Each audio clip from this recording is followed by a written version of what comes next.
We have one person signed up. Jermaine Myers, your hand is up. Hi, Jermaine. Is she on? Aloha, Chair. Thank you.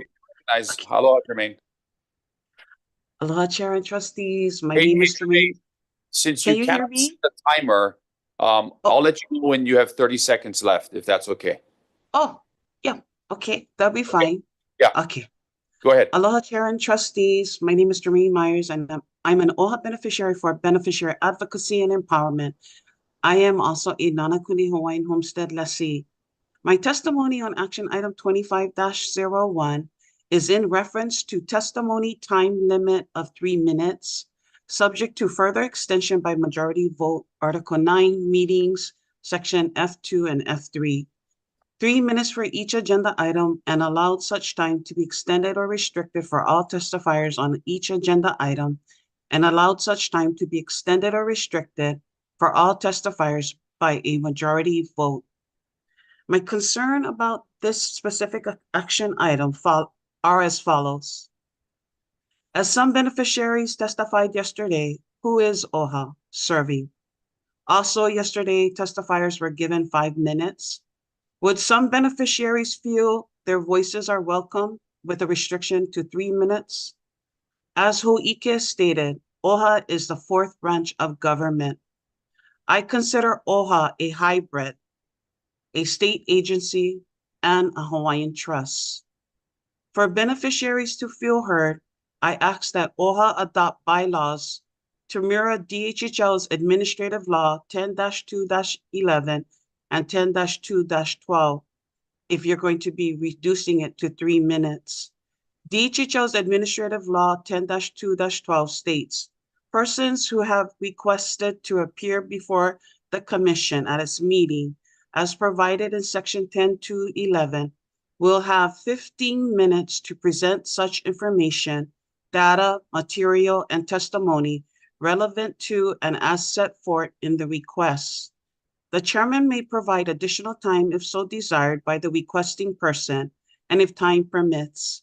When time permits, the chairman may allow any other person to speak before the commission, whether or not such person has requested to appear as provided in Section 10-2-11. 10-2-11 allows for beneficiaries to address the commission on any matter they desire. Most of us request to address the commission on various matters, which is an acceptable request.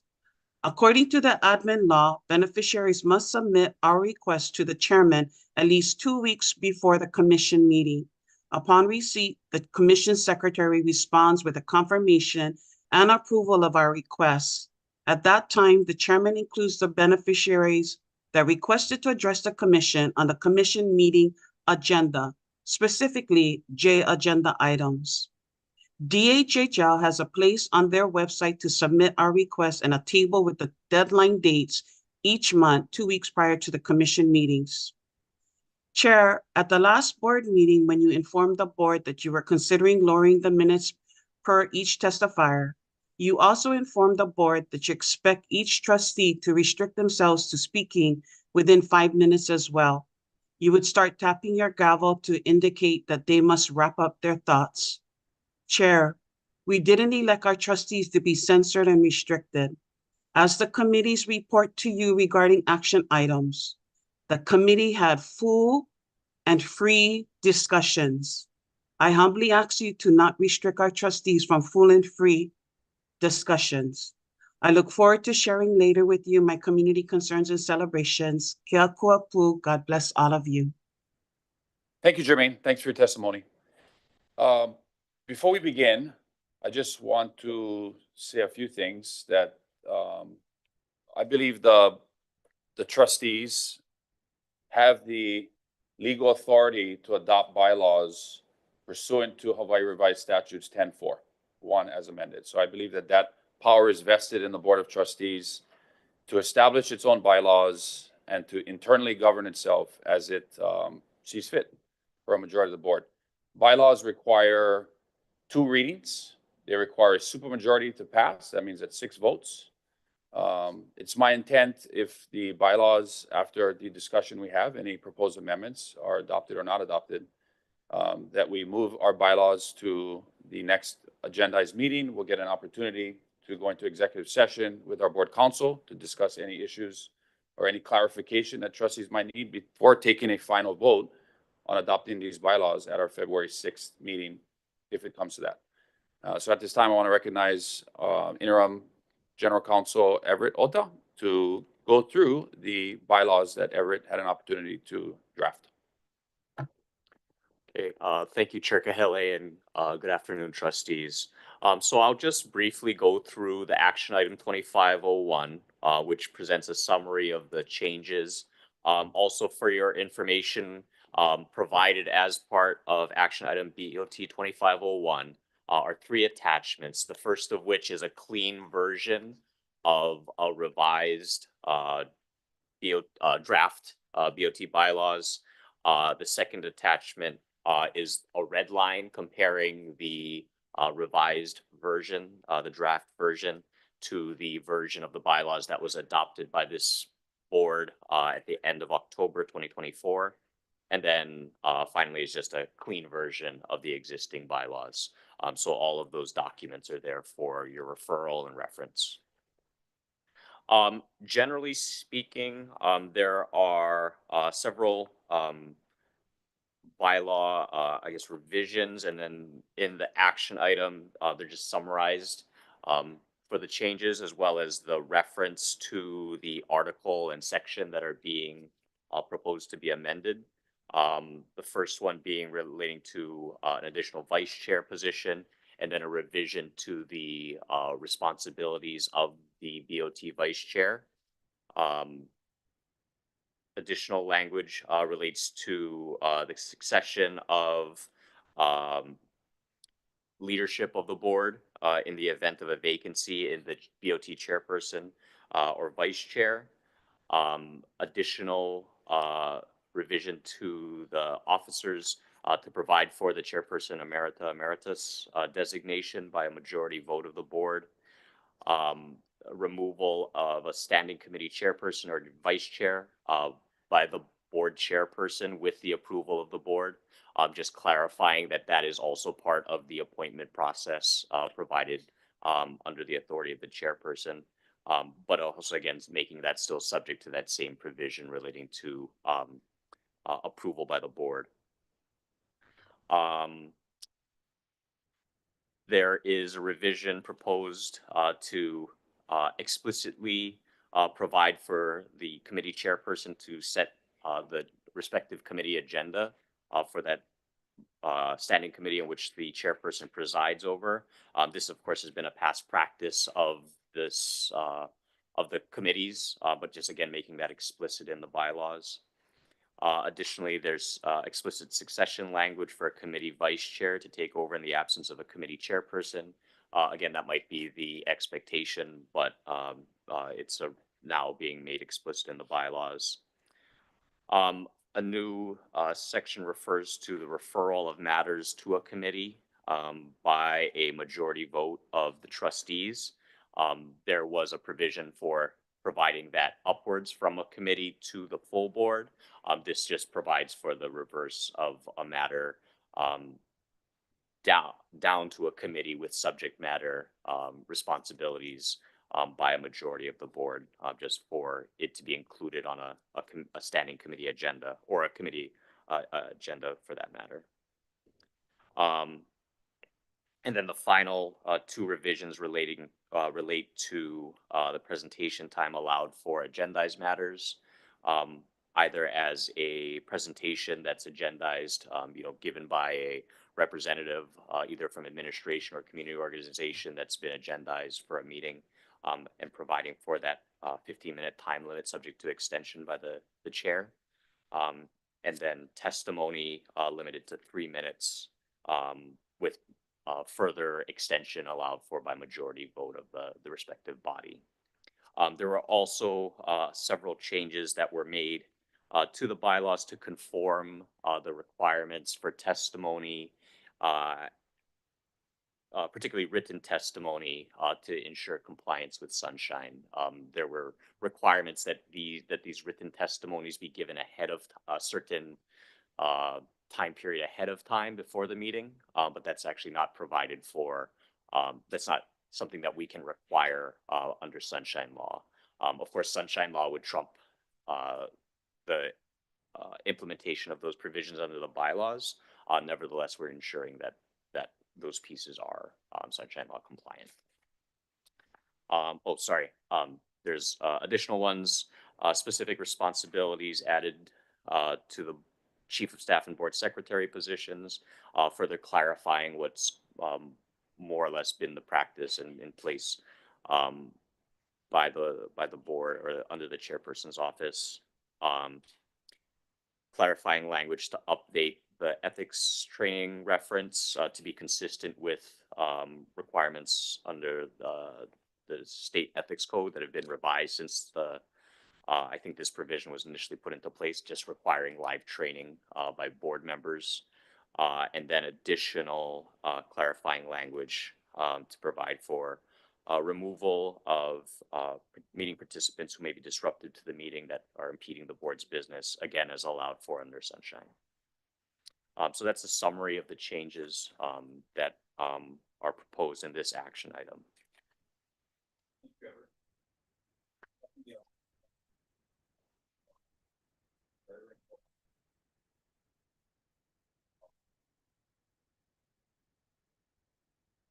If you can turn on your mic, there's no sound. Yeah, I'm sorry, Trustee Ahuna. I didn't, yeah. Anyways, what I was saying, Trustee Ahuna, and for the rest of our trustees was, our bylaws are really important because it governs how we, it lays the framework for how we govern as a board, how we govern this organization. And so it's a very robust update. Part of it is our bylaws were not in compliance with the state's current sunshine law.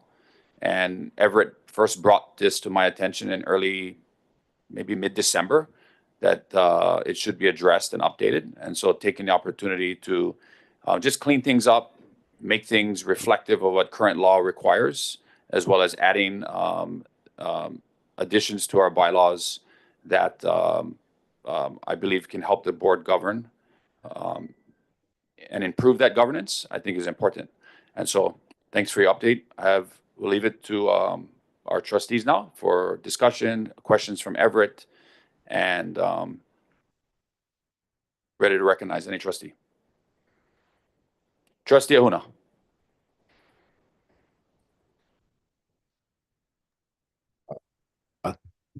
Thank you, Chair. I appreciate the time. This is in reference to Article 14A of the proposed bylaws. States in relevant part that the chief of staff shall manage all operations and staff of the board, chairpersons, Oahu and island offices. While a plain language interpretation of this proposed bylaw is that the chief of staff only manages the operations and staff of the board of trustees. Chair, office under the bylaws is stated to mean the Office of Hawaiian Affairs. In effect, this proposed bylaw may give the chief of staff the power to manage more than merely the chair's operations and staff, but the Office of Hawaiian Affairs broadly. So further, the proposed bylaw also states that the chief of staff is responsible for coordinating daily trustee aid and secretary staff functions, operations, and activities, while our bylaws do not define coordination.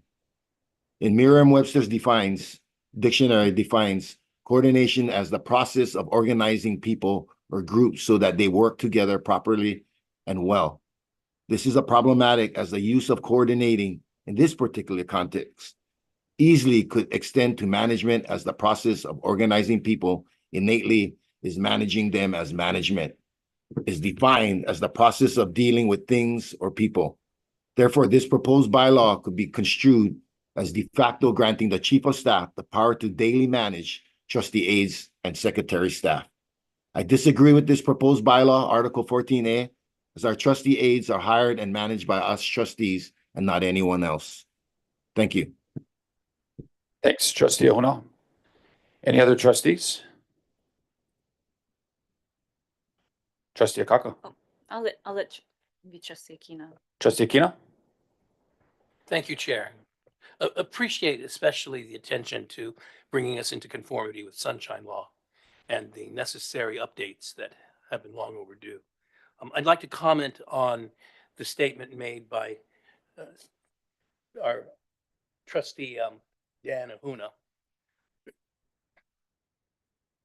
Specifically, the language that the chief of staff is responsible for coordinating daily trustee aid and secretary staff functions, operations, and activities.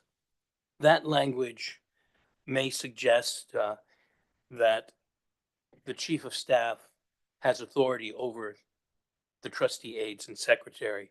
And there would be two difficulties with that. One, the trustee aides and secretaries help the trustees to be independent. Trustees are elected independently. They take an oath independently and are fiduciaries. We have a fiduciary responsibility to maintain our independence, which includes confidentiality. We keep a check and balance on each other.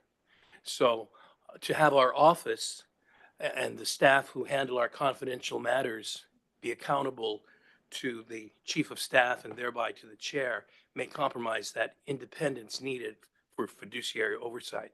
The second concern about that is it might put our trustee aides and secretaries in a position of conflict of interest in choosing which party to be loyal to, or which party's directives to carry out. They need to be faithful and loyal to their trustees. But more than that, we need to keep them out of a position of having to choose or having to interpret what to be concerned about. My recommendation is that the words beginning with on page 39 with additionally, the chief of staff is responsible for coordinating be removed, that sentence. Well, the only thing I would add is this. I have heard very positive feedback, Mr. Chair, about the weekly meeting that is being convened for trustee aides and secretaries. And I think that's an excellent use of voluntary kokua between the chair's office and the trustee suite. And it is very valuable for the morale and kokua. I think that can easily continue voluntarily. And by removing the language that I have suggested we remove, we can avoid the problems of eroding trustee independence and creating conflicts of interest for our staff. Thank you, Trustee Aquino, for that feedback. Trustee Kako? Mahalo. So there's a number of points to be made here. So first of all, page 21 to 22. Well, Trustee Akaka, do you have specifically, before we jump to another item, do you have anything specifically for what Trustee Ahuna and Akina were focused on with the chief of staff position? Yeah. So, okay. So specifically on that regarding the chief of staff, it's, so again, reading, additionally, the chief of staff is responsible for coordinating daily trustee aid and secretary staff functions, operations, and activities, and shall act as a liaison between trustee staff and administrator and administration. The chief of staff shall report directly to the chairperson of the board. So a thought is each individual trustees should be able to coordinate their daily staff functions, operations, and activities of their own trustee aide and or secretary, not the chair's chief of staff. And it's mirroring what has been said by the other two trustees. And with the board of secretary, it reads, the board chairperson shall appoint a board secretary who will serve as a personal assistant to the chairperson of the board. The board secretary requires performing highly specialized and complex clerical and administrative tasks to support the efficient functioning of the chairperson's office and the board of trustee operations. The board of secretary is expected to synthesize and communicate ideas, memos, and official correspondence concisely, coherently, and comprehensively. The argument being the board of secretary serves all trustees, not just the chairperson. Mahalo. Okay. Everett? Thank you, Chair. These are great points, by the way, and I don't disagree at all. And part of having this discussion is to make amendments to what we're proposing, Mhm. to make it better, to make it stronger, to make it how we want to have it done. So, Oh, one more thing though, regarding what Everett had stated regarding the sunshine law. It does seem as if the sunshine law is ever evolving and constantly changing. So would it be that whenever that does change, it applies to us, then we are going to be coming together to update the bylaws? I mean, I think as a common practice, every year, whoever sits in this seat, working with the other 8 trustees, should work with admin and our legal counsel and make sure our bylaws are updated based on the legislative session and the laws that the legislators pass. So I think that's a good common practice. Everett? Thank you, Chair. To perhaps address, maybe not to allay the concerns or not to completely satisfy the concerns of the trustees who have raised issues relating to the Board of Trustees staff descriptions. But currently under our bylaws, there is language providing for the chief of staff to be responsible for coordinating board staff functions and activities. So that does, I think, maybe maybe draw attention to this language that uh, might need to be further refined by these revisions.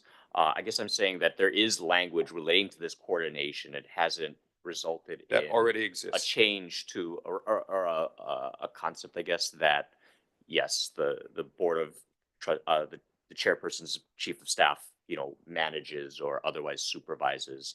I think it is still relating to the coordination of those activities, which often require staff to kind of all be participating in and representing the respective offices. But I don't know if that was necessarily a large departure, I guess, at least in my view of what was currently in place. Relating to the board, the chair, the board secretary position, it is, under the current bylaws referred to as the Board of Trustees private secretary that falls under the chairperson of the board's office. And it's entitled, to that additional staff person. I think that, again, we're looking at this language here, so I think it's just, the language included here is reflective of the current position description for the board secretary position. But, if that is creating issues or, concerns among the members, then we can always look to revise that or clarify that in the bylaws here. Trustee Kino? Thank you, Mr. Chair. May I ask a question of Everett? Everett, with regard to existing language in our current bylaws referencing the relationship between the chief of staff and individual trustees, aides, and secretaries, what page is that on in the? So under the current bylaws, again, the ones passed as of October 31st, this is page 34 of the existing bylaws. This is under Article 14, Board of Trustees staff. So I have it on page 34. I don't have an overall page numbering of the packet, unfortunately. If I may add. Sure. I think you're referencing the first sentence. The board chair shall appoint a chief of staff who will be responsible for coordinating board and board staff functions and activities and shall act as a liaison. Yes, that's the language I was referring to as having a basis in The existing existing language. bylaws. Right. But of course, the first part I think relates more toward the management of the chair's office and the staff under the chair's office. So I think that that's certainly new language, but I think it kind of falls within what maybe the chair conceives of that role, and of course subject to this board's approval. But I think this is a little bit It does specifically mention, again, trustee aides and secretary staff, it's generally the board staff. But again, there's somewhat of a basis there within the current bylaws.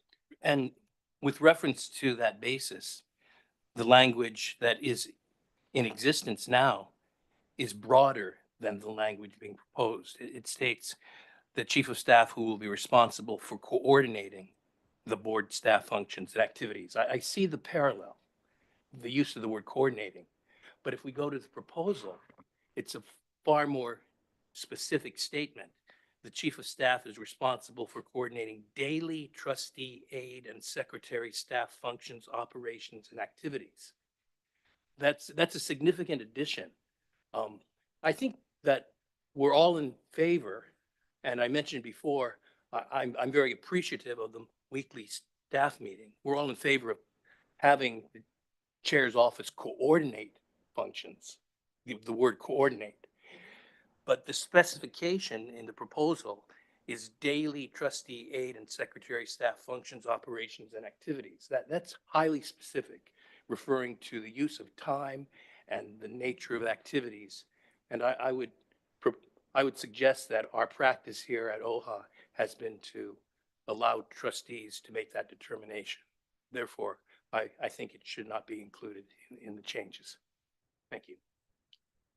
Yep, open to good suggestions. You know, my Yeah. idea of I'm sorry, trustee Ahuna, go ahead. Yeah, no, I just wanted to ask Everett, just make a comment. Everett, you know, we're talking about the chief of staff. What I'm hearing from you, you're talking about board secretary. So I just wanted to be clear. Trustee Lindsay?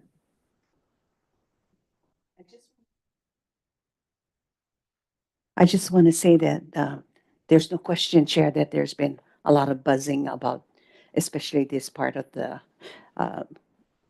recommended proposal. And, you know, the question is, I know you've been in the Senate for the state. Did anybody share their staff with each other? Did you allow your staff to, let's say, go to President Kochi's office? No. Well, that's the way that we see our staff here. We are entitled to the two positions by our bylaws, and we demand the loyalty of our staff. We choose them, and we trust them, and we don't want them to have dual loyalty. So my position is that I want my staff to only report to me. And that way I feel there's confidential information I can trust them with. I do see a problem in our board suite. And my suggestion maybe is to have ground rules so that our staff fall in place. And that they're not grumbling about what somebody not doing or what somebody doing. Because that's what I hear constantly. So-and-so no come to work. How come? We need some ground rules so that the staff will all adhere to the ground rules. But they need to report to their respective trustees because each trustee have their own team. And we have different initiatives. You know, I'm concerned about Maui, but somebody else's staff may not be. But my staff knows Maui comes first. So I do see the problem. I'm seeing that maybe there is trying to find a way, because I had this struggle when I was chair with Stacy. Stacy was put in a very uncomfortable position. Now we have finger monitors by the doors to check what time people come in and what time they go home. Well, they need to be put on some rules and regs that is consistent with other state workers. And that way, the grumbling will lessen and the morale will hopefully increase. But I don't want to share my staff. I don't want nobody telling them what to do. Thank you. That's good feedback. And just to give you my thoughts on further, if you look at what the bylaws previously stated for the Board of Trustees staff, it wasn't very clear on the various positions. I think whatever the language ends up to be, it's refined to define the roles of a chief of staff, a board secretary, and a trustee aide and a trustee secretary, right, for that matter. You know, I view the Board of Trustees chief of staff as an extension of the chair's office. It's a critical position that, you know, unfortunately, for whatever reason, went unfilled for quite some time. It's a critical part of that board suite. It's, in my mind, the quarterback of not just for myself, but to work with the other 8 trustee offices. So, I acknowledge, right, each trustee aide or secretary, the 2 that we are appropriated, they are and they serve at your pleasure. Their loyalty is to each individual trustee. They function based on your directives, but I also want to ensure that the chief of staff is working with the other 8 offices to effectively bring to fruition what you want. I don't want a chief of staff that is not engaging with the other 8 offices. Now, if you have a trustee or an office that does not want to engage, period, that's your purview. That's up to you. And your decision. I would encourage it not to be your decision because we want to move together as a team. But I view that chief of staff as not as an extension of the chair's office. You know, I'm fortunate to sit in this position now. Obviously, Chair Emerita Lindsay sat in this position for a long time, and I hope everyone that aspires to sit in this seat can one day. And you will be able to select your chief of staff and your expectations. And that's laying the groundwork for it today. So I'm open to any language changes we want that that may be overstepping what may be the bounds of a chief of staff as it relates to the trustee aide secretary relationship. But I think it's important for that chief of staff to know that they're not just solely working for the chair, that they're also working for the other 8 trustees. And they're helping you in your individual goals and objectives, whether it's Maui or Kauai or whatever, to bring that to fruition. That's my vision for a chief of staff. I hope to have one on in the next 30 days. I desperately need one because I cannot do it alone. I agree. And so, you know, we have great candidates, and I hope we can name a trustee chief of staff in the next week or 2 weeks. But that's my kind of thought process on scoping the language for this position, which I think is a critical position. Yeah. We're neighbor island trustees. I am not in this office every single day, right, but the chief of staff will be every single day from 8:30 to 4:30, unless they're out in the field doing something that I need them to do. And they are working for all of you. That's my direction to the chief of staff, whoever hires this position. So you should look at that chief of staff as an extension of your office and not the chief of staff micromanaging your office, because that will not be the direction from the chair's office. So I hope that clarifies what I'm thinking. Trustee Akaka? Somebody can, I would like to ask for clarification for the chief of staff position, specifically with it's saying that the chief of staff shall act as a liaison between the trustee staff and the administrator and administration. Can I have clarification on that? Because I'm wanting to know if it's where we have to go through the chief of staff to get to the administrator or to the administration. Because currently, and I find this very unproductive, is we as trustees or anyone of the BOT suite is asked to go through the administrator to get to the administration. And when it comes to anything that we have to do, and oftentimes it requires swift action or question and answer, we're having to go through Stacy. And I don't feel that is very productive. And I don't think that is something that should be required or even asked of us. Is this an added extra layer that we have to go through now?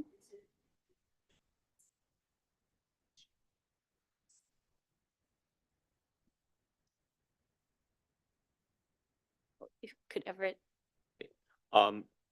So, trustees, I guess to that point again, this is, you can see the revision made to the existing language versus what is proposed. So, the administration, I think, is really the only major addition to this part of the chief of staff section.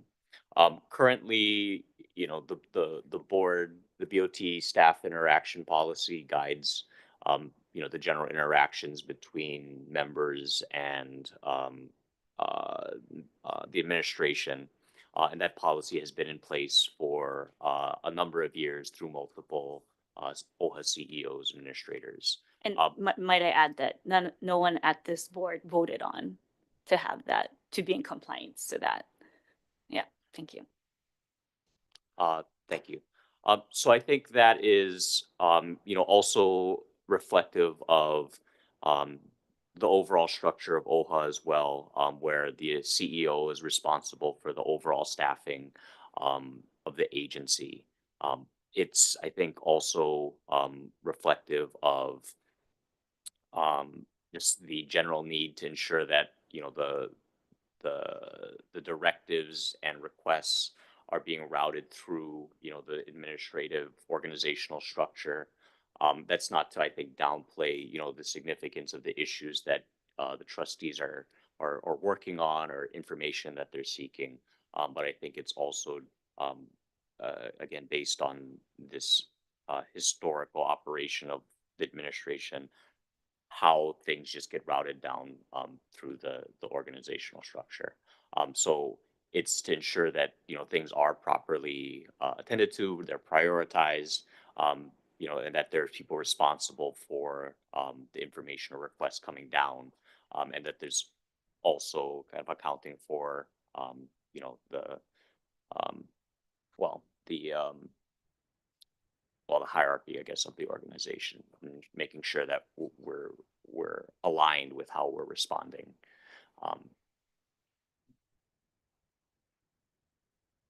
I also, though, Trustee Akaka, have read the memo you're referring to that I think has been in existence from 2012, if I'm not mistaken. When Noʻeau was the administrator. And I think this board should take a position on how we communicate with staff. You guys got to turn on your mics. You can't hear anything. I'm sorry. Let me remind me of this.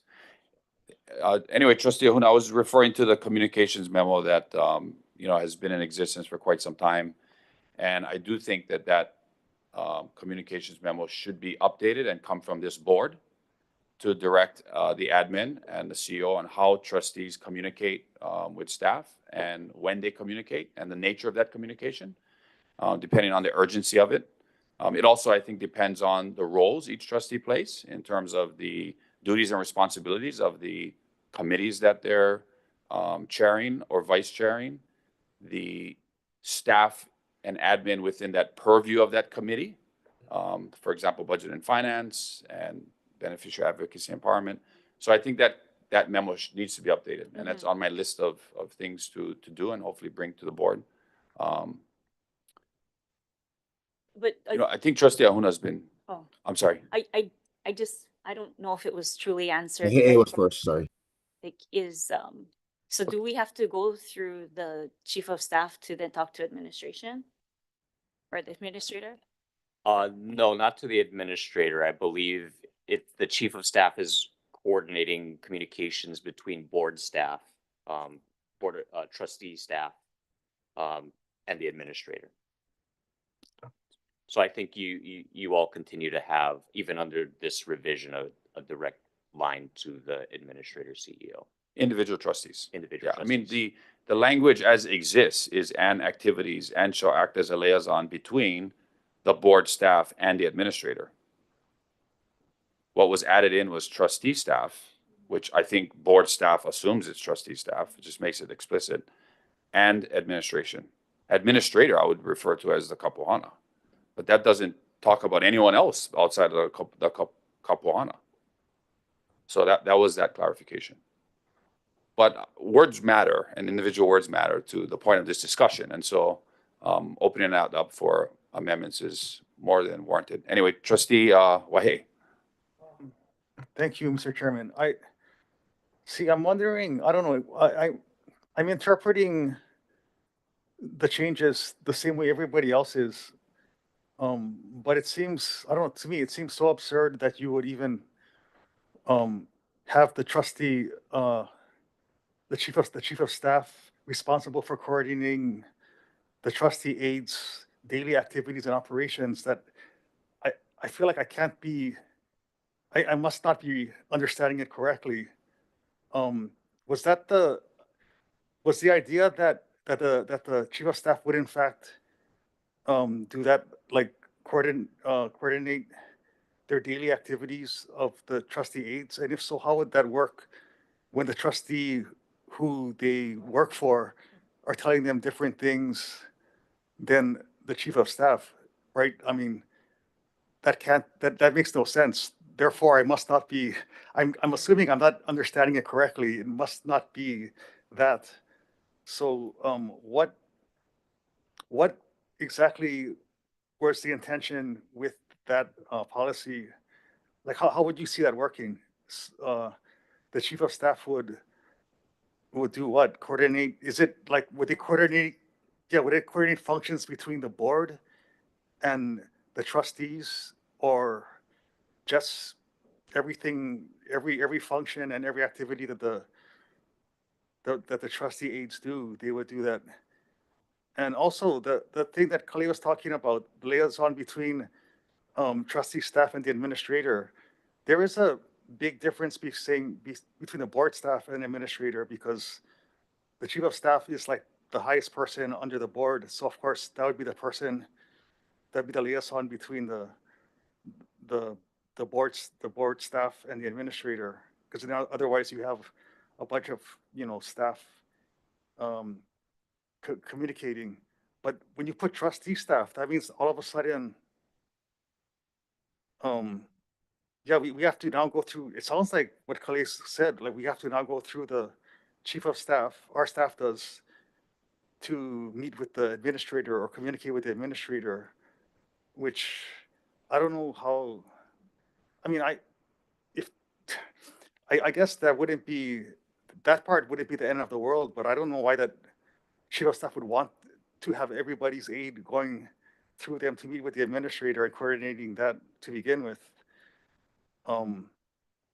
Much less, why the trustee aides would want to do it that way either, especially if your trustee is getting impatient with a lack of response because they're waiting for the trustee chief of staff to respond, and you're like, wait, so what's my response from admin? They're like, well, we're waiting for the chief of staff to coordinate it, and you'll be like, what? Then what the heck? Like, why do I even have you? I could just go directly to the chief of staff myself. Then, do you know what I mean? So I'm wondering, because that's how it reads. That's how when I read it, it sounds like. But maybe I'm wrong, and if I am, if you could explain how this is supposed to work, if I'm misinterpreting what I'm reading, and it would not be what I described, and everyone seems to think it is. That's my question. Is it? Are we interpreting it correctly? And if so, then I guess, yeah, I don't support it either. You can put me on that list of. Well, I guess the question would be, and we'll recognize trustee Ahuna in a second, and Everett, you can weigh in on what it says. The question would be, as trustees, do you want your trustee aide to go directly to the administration or the staff? Or the CEO? Or do you reserve that as your kuleana to go directly to the administration or staff if you want information? The point of the chief of staff is to serve as a conduit between that. I would want my staff to go to contact admin staff. Like that way, whoever, I don't want them. I don't want them calling Stacy directly, but call her secretary and say, "Oh, Trustee Wahe wants a meeting," and the way everybody else would try to get a meeting with Stacy would do. I mean, call the secretary and try to get a meeting. Sure. Trustee Ahuna. Thank you, Chair. I just wanted to kind of explain what's happening, but I also want to offer up some solutions. But I think what he's referring to, I believe this is Article 16. I could be wrong. X1V, Board of Trustees staff. The board chair shall appoint a chief of staff who will be responsible for coordinating board staff functions and activities and shall act as a liaison between the board staff and the administrator. Each board member shall be entitled to a maximum of 2 full-time positions to carry out the duties of their office. And each trustee shall choose their staff positions from the following job class. And it goes through a variety of job classifications and stuff like that. But what I'm trying to say is, like, we need solution to all of this. And the reason why I say this is because just like, I mean, I don't want to talk about this morning, but I love what happened with our CEO report. I love that. But I just wouldn't want her to come out here every week and say an update. And the reason why is because we opening her up for more questions, and we want to help her. We're her boss too, and I wouldn't want that to happen. But the reason why I say this is because I wouldn't want that to happen to my personal staff too as well. Because when they're out there and they have all this responsibility, they can get attacked. Let me tell you, they can get attacked. So what I'm proposing is that we amend Article 14C to explicitly say that trustee aides are to be exclusively managed by their respective trustees. And I gotta talk to you guys. I never heard about the fingernail, whatever you guys talking about. But if that's happening, oh, what finance committee did that come out of? Yeah, I mean, I think it's always been assumed that I think trustee aides or secretaries work for the trustee. They serve at the pleasure of the trustee. They take their direction from the trustees, and every other thing else is desired, not required. It's optional. So if you want to make that explicit for trustee aides, that what's already, I don't think that's a problem. But I'm not against like having meetings or whatever voluntary. I mean, like, I wish I knew about this before all of this. I just wish I knew what was going on. And I just want to propose something. You're asking for solutions. So on Article 14C to explicitly say that trustee aides are to be exclusively managed by their respective trustees. That's just my opinion. Everett captured that, Trustee Ona. And just so I can read what the existing language says, right? Chief of Staff is responsible for coordinating staff functions and activities and shall act as a liaison between the board staff and the administrator. That's what it says now. So we want to take that out? So you don't have the chief of staff helping you as an individual trustee? Is it board secretary staff? What staff are you talking about? Board staff. That's your staff. Trustee staff or board staff? That's the amendment. The amendment is trustee staff. The crossed out, that's existing language.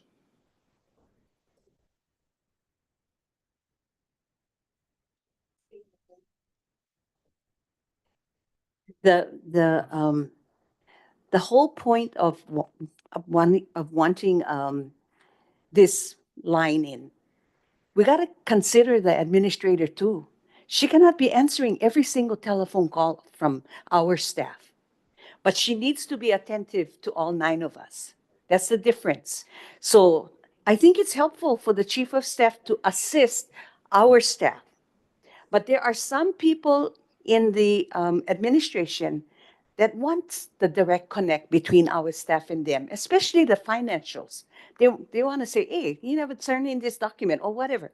And that should be acceptable. But there are initiatives that require the leaders of the different PAYA that need to respond to us. We should go through Stacy for that because it's her that assigned her staff. But we cannot have our aides calling Stacy for this, calling Stacy for that. I mean, she got so much stuff on her plate that we have to consider her too. Which is exactly why the proposed language provides trustees, the chief of staff, the vehicle to do that as it currently reads. We can take it out, but I think it's a good thing.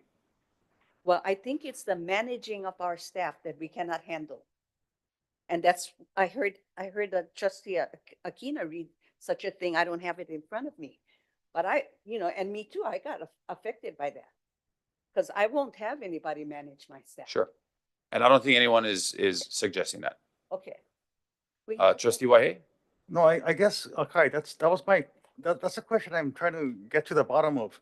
In the original language, the impression I get when I read it is that the chief of staff is responsible for coordinating the staff functions and activities.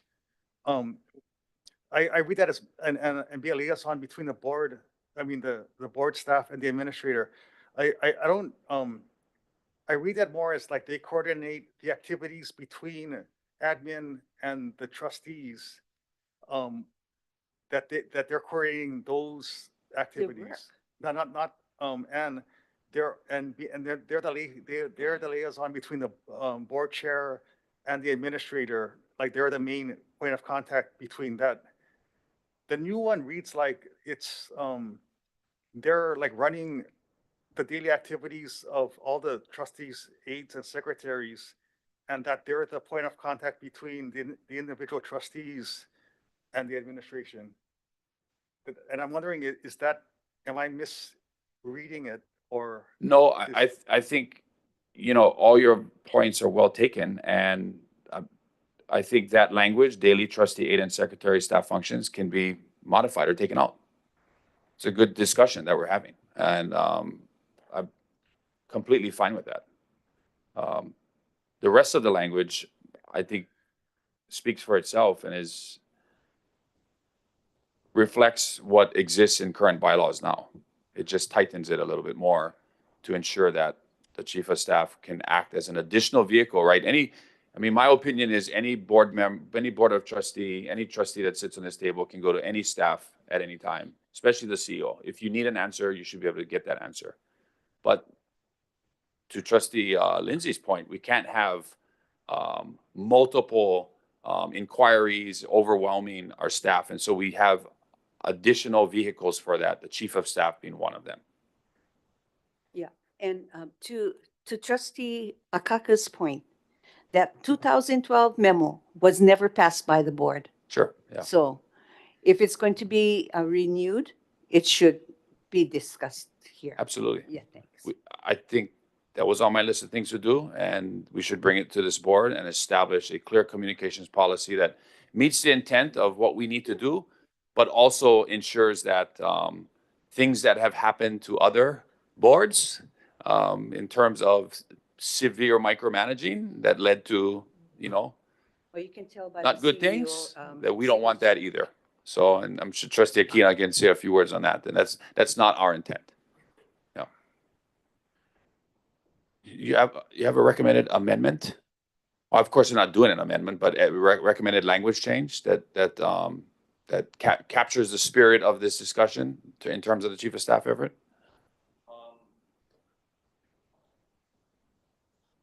Sorry. I think, it's, Chair, I think it sounded like maybe just the additional language relating to the daily staff functions and operations. Those seem to be the main kind of areas of concern that these revisions are expanding the purview of the chief of staff. So just for instance, daily and then operations can be stricken to bring it back in alignment with the current bylaw language. If there's additional revisions to even clarify what currently exists within the bylaws and how the chief of staff has been operating, we can entertain those revisions as well. Chair. Trustee Wahe?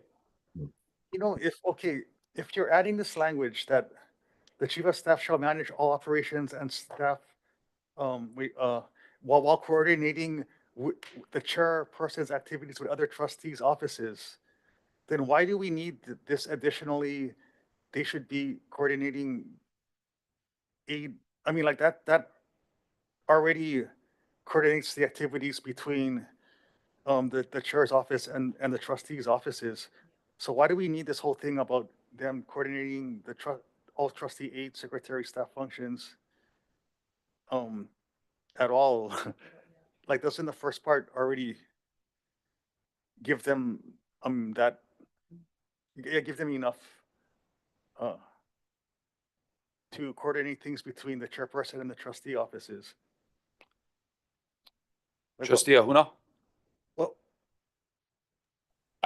Like listening to, I don't think he was done, but, on Waihe's comments, I just wanted to say maybe we just keep it as is. I just wanted to offer a solution. Let's see, if we were to make a amendment to this, would we do that now? I mean, I'm just at this point, I mean, because this board isn't, it sounds like you're not intending to have a board vote on any kind of bylaw amendments at this meeting. I mean, I can just take the feedback being received and then try to propose revised language here. I mean, my general approach would probably be paring it back to what currently exists within the bylaws.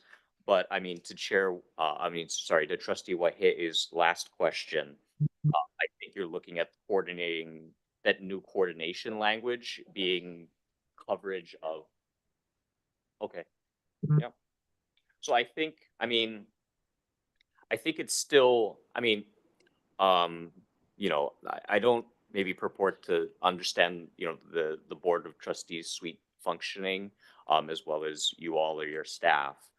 But to my understanding, there is sometimes some level of coordination that needs to occur across the offices to ensure it's like, committee and board matters are being kind of taken care of consistently, or being, some trainings being implemented across the staff, or just, attendance at events and so forth. So there is some level of coordination that occurs. And I don't think maybe the intent was to expand that, although I can respect, people's, any changes, you're changing something for some reason, right? So I would suggest maybe that coordinating be left in there, but we just remove the references to the daily staff functions and operations. But again, there is some it's just placing that responsibility for some of the staff coordination with the chief of staff, and I think that's maybe back in alignment with what currently exists. But I guess I'm still open to additional. Yeah, Trustee Kaka?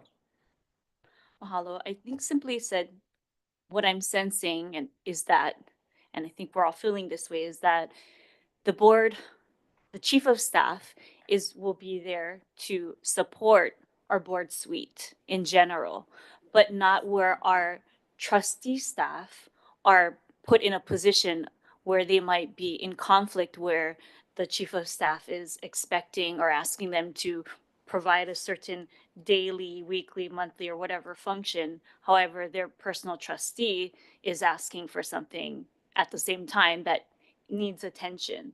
So we don't want it where our staff are put in that position, but we do want it where the chief of staff is providing us that support to our individual teams throughout the suite.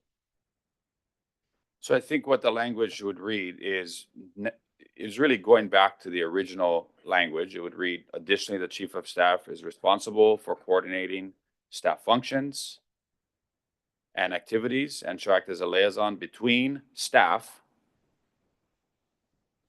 and the administrator, which is exactly what it says now. So that removes your trustee staff from any coordination with the chief, and it removes the administration from the chief of staff. So they only work with the administrator. That's what it reads right now. Okay. Got that, Everett? Great. To Trustee Ahuna's earlier point, did we want to include explicit language in item C about trustee aides and or secretaries? I would like to. Can repeat that if you want I would like to, just to make sure. But to read. What are you proposing? just like what I just said, what I'm proposing is to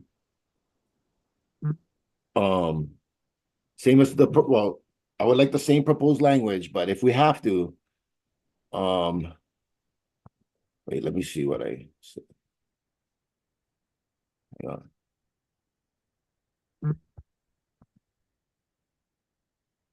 The board chair shall appoint a chief of staff who will be responsible for coordinating board staff functions and activities and shall act.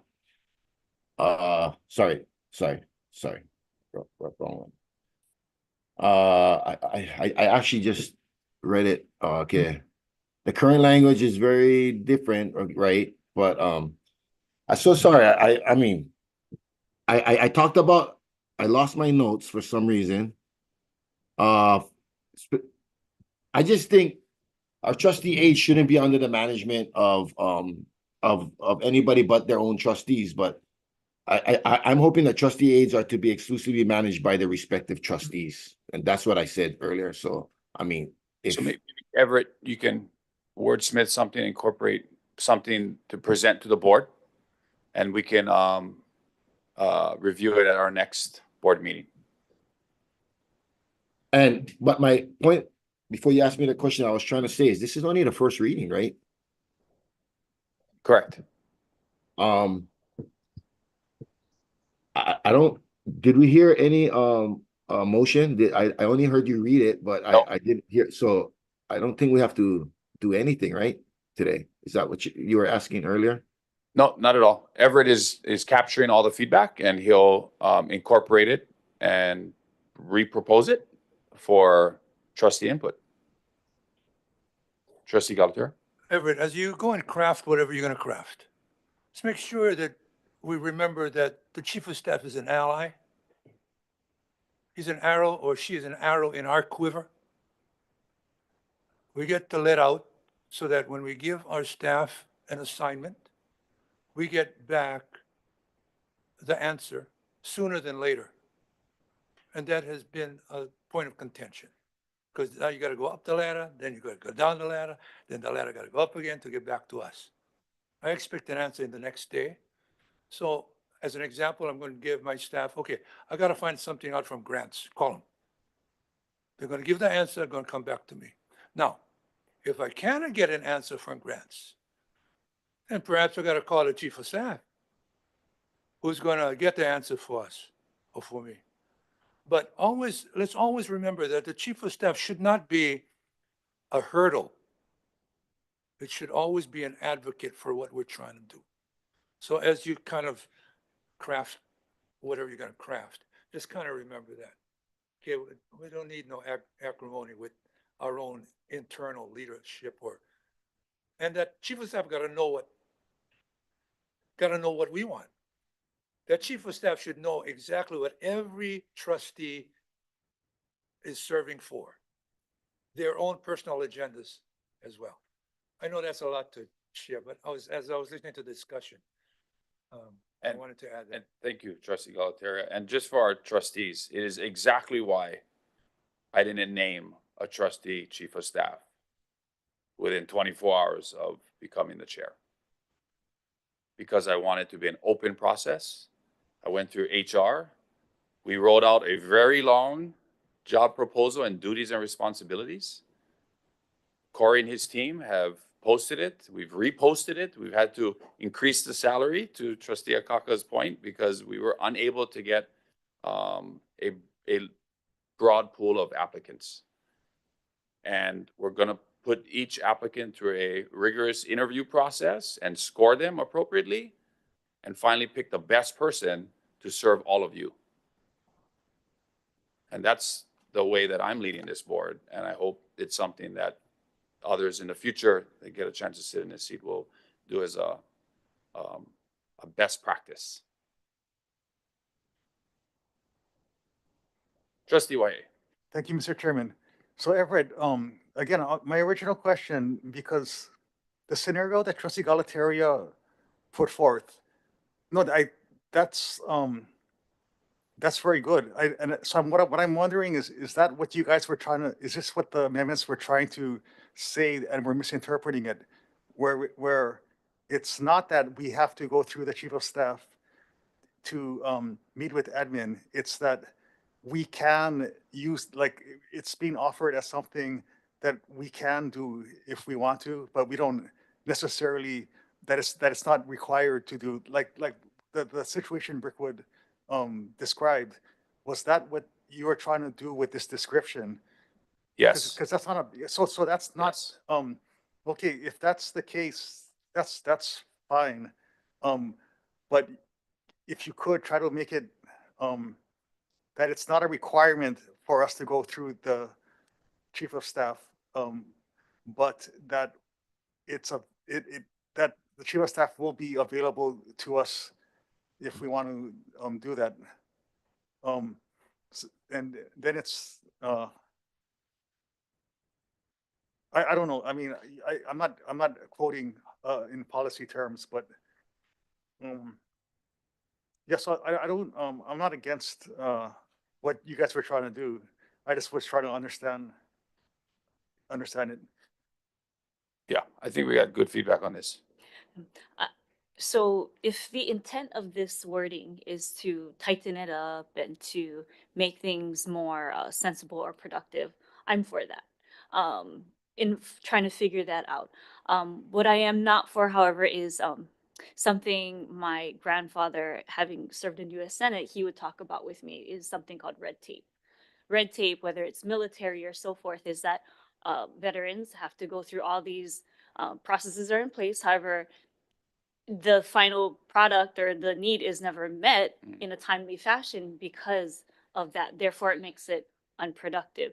So if the intent is clearly stated where things are going to be made productive, I am for that. But if it makes it where there's additional hurdles or things are expected where people are in conflict and it makes it more complicated, I'm not for that. And if we can have it clearly stated with that intention, so now and through time until it is updated, that can be done, because I think the whole intention here is productivity. Mhm. So if we can be of support with one another through that, I can support that. Mahalo. So I think we got good feedback. Let's give Everett a chance to amend that language when we repropose it. Thank you, Chair. I agree. We are, Great. you want to present us? You can, go for it. Yeah, Trustee Lindsay. Oh, your microphone. Oh, sorry. I just noticed in the definitions at the front that meeting by interactive conference technology was deleted, and I just wondered why. Everett?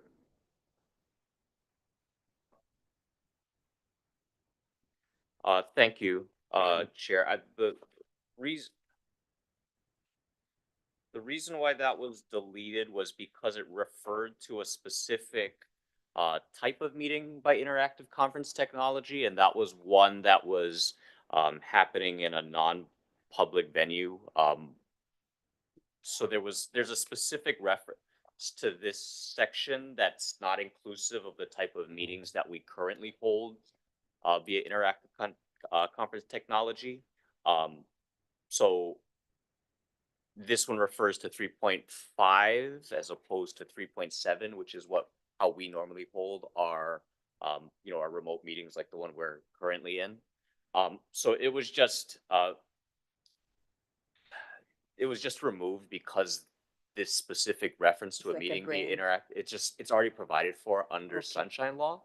So rather than continuing to have this be something that has to constantly be revised to align to the definition under the Sunshine Law, we'd be covered by it anyway. So I just suggested it be removed. Okay. It referred to this 3.5.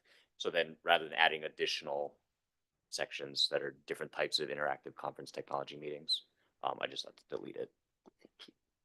Can I ask another question? Sure. I noticed that you're suggesting a second vice chairperson to the chair, Sure. and I was wondering what that was based on. Great question. So in looking at when the statute was written, which was, 1979 when it was adopted, that section had not been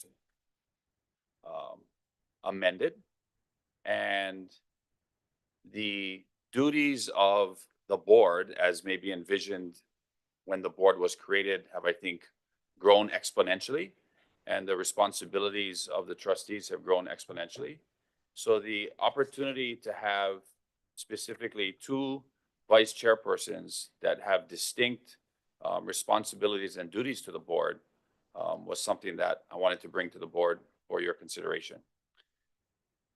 The individual vice chair positions, as it's currently proposed, and I'm looking for it, excuse me, will have two unique duties that they're responsible for. And the first one will be the first vice chair, or the vice chair position, will work together with the standing committee chairpersons over the subject matter expertise that standing committee has, and develop any type of training or orientation programs for the trustees as it relates to the trustee roles, responsibilities, and ethical obligations. And so really that additional kuleana for the vice chair would be to develop training programs, develop orientation programs through the course of the year for trustees that allow trustees to be, I guess, better trained in the three now different standing committees that we have, since the RM committee was split into two. So there's a lot of training and orientation that can be done through Land and Investments, through BAE, through BNF, that can allow trustees to improve at their roles and responsibilities that they have. And so the vice chair would be responsible for coordinating that and putting that together. I know we've talked about having trustee retreats, orientations. We are restricted by state sunshine law, what we can or can't do, but the training and the orientation as far as those three different now standing committees still exists. The other vice chair position would be responsible for something that is also really important, and that's making sure that our meeting minutes are posted on time and that they are adopted by the board per the statute that requires them to be posted at least in draft form within 40 days of the board meeting. And so that additional vice chair position would be in charge of that, working together with your standing committee chair, vice chair, working with the board of trustees secretary to ensure that those meetings are published on time, and that's their kuleana. They're responsible for that. If not, then all of that kuleana is going to be the responsibility of the current vice chair. And that's a lot. And so given the opportunity for two vice chairs to handle that kuleana, I think is really important. So that's why it was presented to the board. Okay. And I don't want to talk in the past, but in the past, the vice chair never have nothing to do. And We're maybe it changing was that. the chairperson's problem. But our chapter 10 says we are entitled to a chairperson and a vice chairperson. So I'm just wondering if we can ask legal if we can change that by doing these bylaws that is not consistent with the chapter 10. It's a great question. I believe chapter 10.4 allows us the opportunity to govern internally how we want to govern. As an example, if you look at HRS 22.1, how the legislature is comprised, all the statute says is a presiding officer or a vice presiding officer. Doesn't say president of the Senate, doesn't say House Speaker, Vice Speaker. It merely says presiding officer and vice presiding officer of each house of the legislature. The bodies then create their internal rules that create committees, create chair positions so that they can internally govern themselves. And I believe chapter 10.4 allows us to do that if we think that's how we should be governed, given Chapter 10 was, and this particular provision was adopted 40 years ago, and that doesn't accurately reflect the many roles and responsibilities that we play today. So that's my opinion, but we obviously have board counsel and Everett that can address that as well. But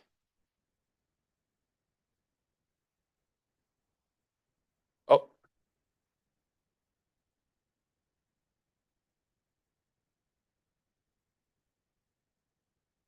Trustee Ahuna.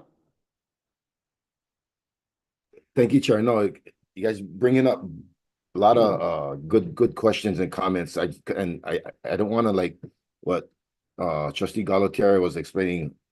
I think it's all great language, but now what came up is I'm kind of concerned about I just wanted to make sure where exactly were we not in compliance with the Sunshine Law in our bylaws. I just want to make sure that we kind of know where that's happening in those bylaws too.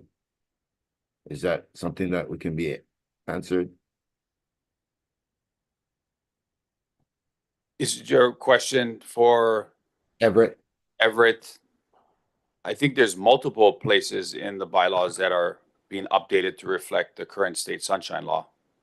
Yeah, so I just wanted to make sure that we're still in compliance, you know, to a lot of the Understanding our bylaws are not in compliance with the current state sunshine law that possibly gets amended every single legislative session, which is the reason why having a good fresh update every year is probably a good idea. So we're specifically, yeah, if we can get that.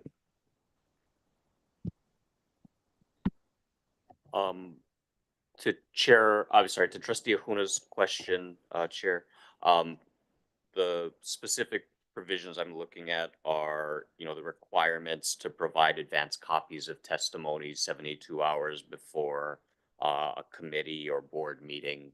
That type of advance written testimony is not, well, certainly not the time period, but really the Sunshine Law doesn't provide for a specific cutoff for written testimony. As provided, our agendas reflect the current Sunshine Law practice, which is to request that testimony be submitted by a certain cutoff to allow that testimony to be reviewed by the trustees prior to a meeting, but not necessarily cutting that off. We're to provide, those testimonies as much, as soon as possible to our board for review, on a matter that's on an agendized matter. Additionally, the cutting off of testimony, and then again, the requirements to provide 13 copies, all those things aren't really consistent. It's not something, again, that we practice, but we just want to ensure that because we're going through this overall exercise to update our bylaws, that those are addressed at this time. Thank you, Everett. I was just worried if it was something to do with the chief of staff or anything like that, because we certainly want to fall within the guidelines. So thank you, Everett. Trustee White. Thank you, Mr. Chairman. The thing, back to the two vice chair positions, the other thing that was a little tricky that I noticed was like that only does the law only allow speak to having one vice chair. It says that after we appoint the chair and vice chair, that they'll be confirmed by the lieutenant governor's office. And I thought, well, if they don't recognize more than one, what does that mean to be confirmed by the LG's office, first of all? And then if they don't recognize more than one, are they just going to, maybe we could have within the OHA organization, someone we call vice chair, but they're not going to be recognized by the state or the LG's office. Maybe one will and one won't. I don't like it's. How would that work? I think the language that you're referring to, Trustee Waihe, is the 10.8 language as well. But that's, as to that states their election, meaning the the chairperson, vice chairperson of the board, their election shall be immediately certified by the board to the lieutenant governor. So it's really more of a notification process of what occurred as opposed to them having to then Recognize. certify or ratify, thank you, the action taken. Thanks, Erin. Any other trustee comments on that particular provision? Perhaps Naivi could provide some opine on what it was discussed in terms of the HRS and what that looks like and if that would fall in line with this recommendation. Yeah. So it was my understanding from earlier comments from the chair that we're going to agendize executive session on this matter at the next meeting, and I'll be happy to give my full comments and opinions on such a matter and other matters that I see being proposed in these bylaw amendments, if that's the chair's preference. Yep, we can do that. Very well.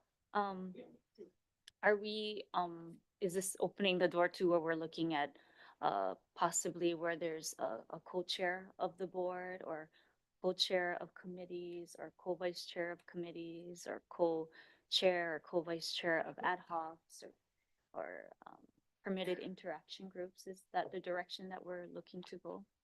It's my opinion that this board should govern itself the way it intends itself to be governed.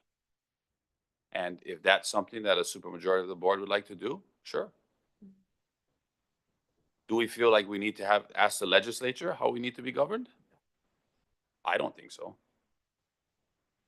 But I think we should decide how we want to internally govern this board so we can do the best jobs that we can. And so my understanding is when the chair is for a temporary time or whatever is unable to perform their duties, then that kuleana is then for that time being handed over to the vice chair to do. So how would that work with the co-vice chairs or beyond that? What I had said earlier is like whether it's or standing committees or Sure. whatever. How does that work then? So as it's written, the chairperson, whoever is the chairperson, would designate who that vice chairperson would be to replace them or to assume those duties in the event the chair is incapacitated or unable to perform those duties.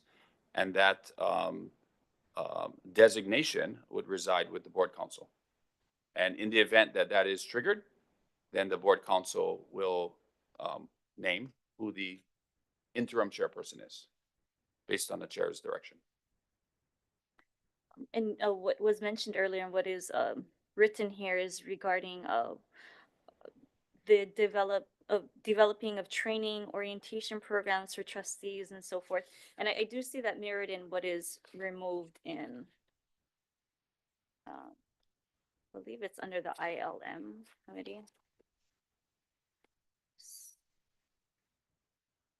That under letter J, under Committee on Investment and Land Management, it looks similar where it says that in consultation with the chairperson of the Committee on Budget and Finance or the Committee on Beneficiary Advocacy and Empowerment with responsibilities of this over their subject matter and in coordination with other resources and so forth.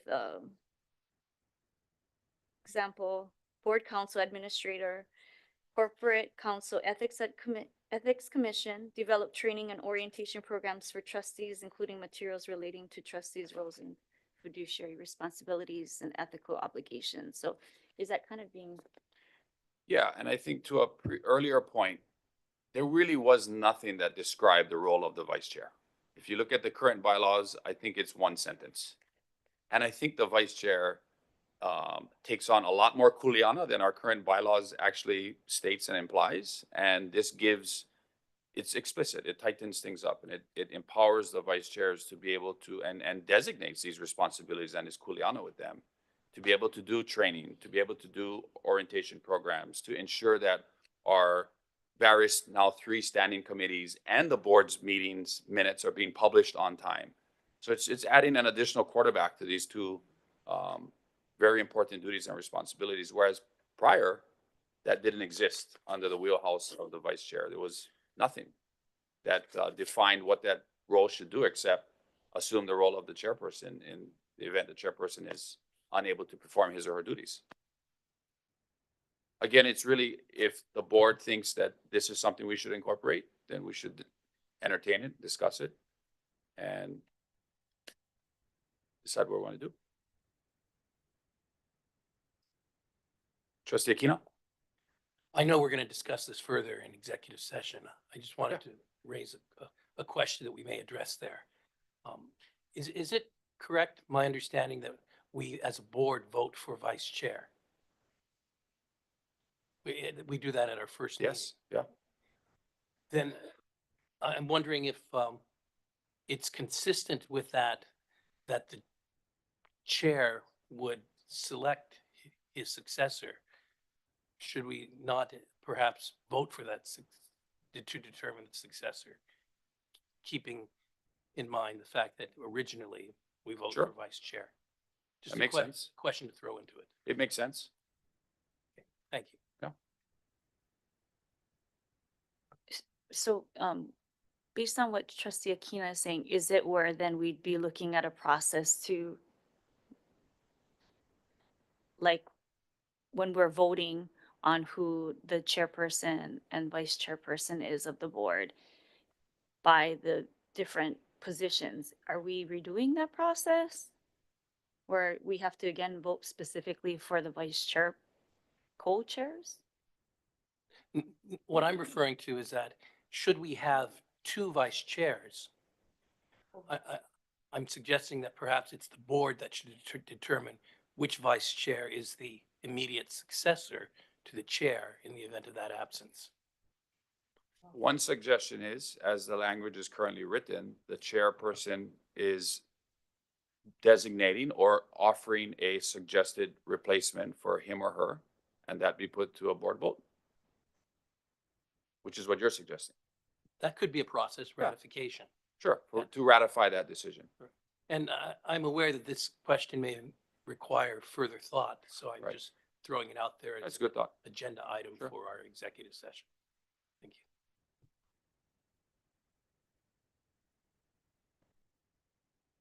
Okay, Hal, did you have something? Your hand has been out for about an hour. Yeah, but it wasn't specifically on this topic. Okay. It was, if it's okay to just make a couple comments on regarding the dialogue about chief of staff and that. So just a couple things I wanted to share what we see as value or advantages for having chief of staff on the coordination side, like at least being a coordinator for board-wide, operations and functions. So specifically with budget development, right, and how that's going to have to go to our CFO and fiscal side. And so just those kinds of, being able to coordinate things like training, like we have required trainings on our side of the hale. And it would be good to have someone to coordinate and communicate those kinds of things. And hopefully it comes, have some common decisions, performance management, all of those things, like just certain tasks or priorities that where we could be in lockstep with the board side and be able to speak to one person versus 9 people. So yeah, sorry. So that's what I'm just saying. Those are some of the advantages we see in terms of chief of staff. And then I just wanted to comment on the communication piece. So I think it would be advantageous to update the memo regarding communication, because I think there are advantages and disadvantages to the current process. Real quick, it's about coordination, being in the know, right? It would be difficult having requests come from 9 different directions directly to our administrative staff. And I will say, they give you folks reverence. So depending on what it is, they may try to act right away. And not to say that that's a bad thing, but in light of what else we have going on, right? It would be good to be able to prioritize communication, be clear, workload. And right now we are, we're under-resourced, and that's a huge issue. But again, I think it's transparency, being in the know. But I think that if we did have an updated memo, at least we could better define the parameters for communication. And then the last thing I'm going to share, well, actually, last two things, and I don't mean to come off as ho'oyo, but Stacy is the only employee of the board, right? So all on the administrative side, we all fall under Stacy. So I just want to raise that, as you folks have raised some of your concerns about your own staff and where those lines fall. So I just wanted to bring that up. Last thing I think is, like, as a organization, we really need to work on building a culture of collaboration and communication. Like, I think org culture is important. If we want to get past all of this, we got a lot of work to do. There's a lot, that we need to accomplish, but I think that would help. And so, with the performance management thing, like our HR handbook has stuff like kako, right? But what does that really look like in practice, and how are we being models of that? So just, I think there's opportunities, and we should be very intentional about trying to build that, build the org culture that we need to build in order to accomplish what we want. Because, I think we are all here, as was mentioned earlier, right? The sacrifices you guys are making in terms of salary, right? Because no ka lahui oia ke kumu no ko kako hana ana manaʻi is because we want to serve our lahui. So I just want to raise those comments. Mahalo for letting me Thank you. speak. Trustees, other items?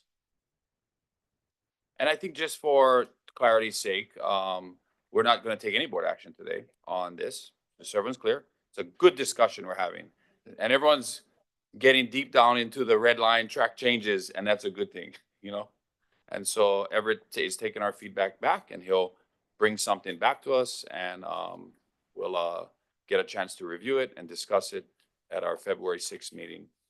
But go ahead, Trustee Lindsay.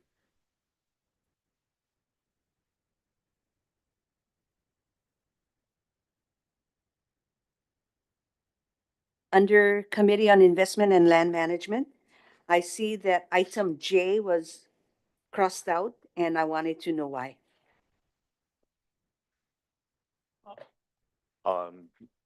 So to Trustee Lindsay's question, that is actually the language that was moved to the responsibility under the vice chair's position, or one of the responsibilities of the board vice chair. So that language is taken pretty much wholesale and moved to responsibility under the vice chair. If maybe the majority of the trustees will recall, that was something that was I guess reassigned under the splitting of the RM committee. So when the RM committee was split, one of those, actually that specific responsibility was initially intended to go to the board chairperson's office and become one of the responsibilities of the board chair. But because I think it wasn't properly agendized, actually, I think at your suggestion, that was moved to the ILM committee, so it could still be addressed as part of the RM committee split. So given that that responsibility was already kind of being considered for a move, that was, I think, just thought to be included as part of a responsibility under a vice chair. Well, I think we can discuss it further in the executive session, but I think we should consider whether the chairperson of the Committee on Investment and Land Management might want to be included in that. I mean, what if he wants to have a side discussion? It's not provided here if we scratch that out.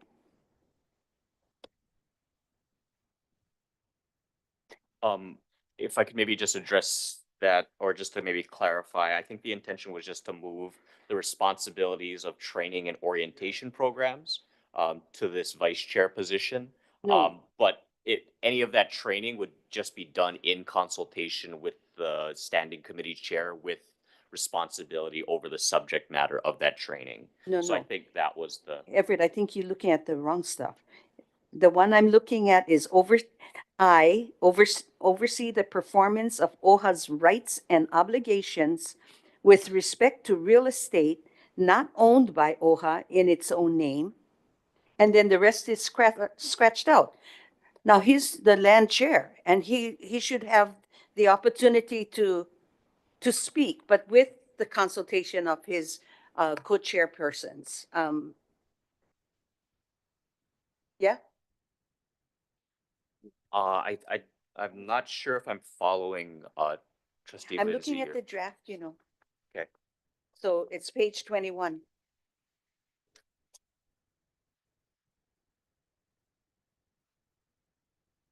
Because you know that comes up, Mauna Ala is an outside land. Kahana is an outside land. All that comes under the land committee.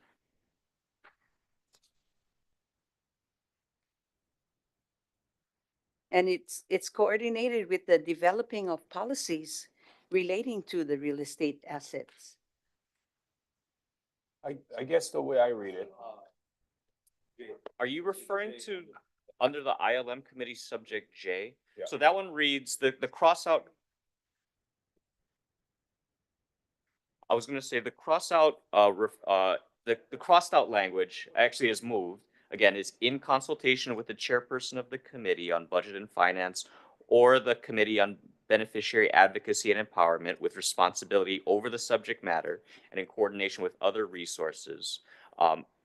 Develop training and orientation programs for trustees, including materials relating to trustee roles, fiduciary responsibilities, and ethical obligations as provided by HRS Chapter 84 as amended.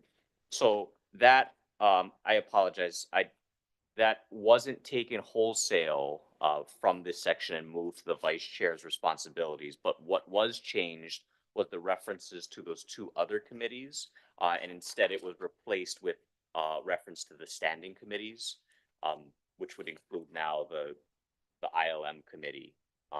So all that to say is the responsibility for training and orientation programs was moved from the ILM committee to the vice chair position. Right. But the only those references to those standing committees was removed because now we have to broaden it to include responsibilities of any of the three standing committees. So it's not linked to real estate not owned. No. because that's a big duty and responsibility Yes. for the ILM chair. And in this actual example, the vice chair is the ILM chair. So that's even additional responsibility. So I think in that scenario, the roles and responsibilities for training and orientation programs would be with the other vice chair in the event that the ILM chair was also the vice chair, which is exactly how it is now. And then I guess I thought maybe, it was related to real estate, which Yeah. comes No. under the Sure, land sure, committee. no, again, the inclusion of that specific responsibility within the ILM committee was really a result of that needing to be placed, that responsibility that used to sit with the RM committee having to be placed somewhere. Oh. It was placed with the ILM committee when we did the RM committee split. But it wasn't necessarily specific to land or investment responsibilities. Okay. It's it's like general orientation and training for trustees, which the RM committee never even did. I mean, the practice was always either the board or the admin would hold those kind of orientations for the new trustees. So it's not really an investment function anyway. Yeah, I'm good.